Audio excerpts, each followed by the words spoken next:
Have you ever wondered about the history of fireworks entertainment? Today, we delve into the fascinating journey of a name synonymous with quality television and film.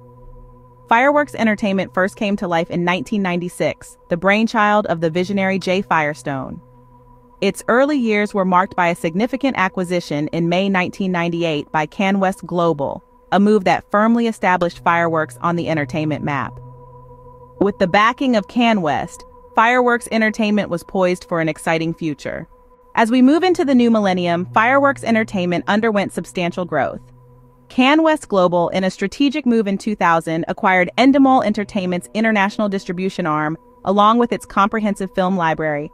This vast collection was then integrated into fireworks entertainment. In the same year, CanWest also procured the assets of Western International Communications.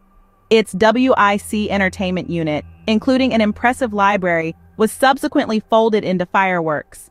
By the year 2000, Fireworks Entertainment had amassed a significant catalog of television shows and movies, becoming a major player in the entertainment industry.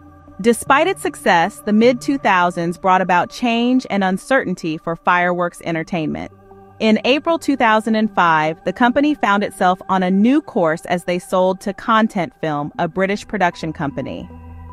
The challenges leading up to this drastic decision were numerous, from internal struggles to external market pressures. This sale marked a shift in the company's trajectory, leading it down a path few could have predicted. Sadly, all good things must come to an end. On the 14th of March 2011, the curtains finally fell on Fireworks Entertainment. After generating a wealth of TV shows and films, the company closed its doors. Its impact, however, was far from over. The indelible mark Fireworks left on the industry continues to resonate. Its influence, seen in the works it inspired and the talents it nurtured, is undeniable.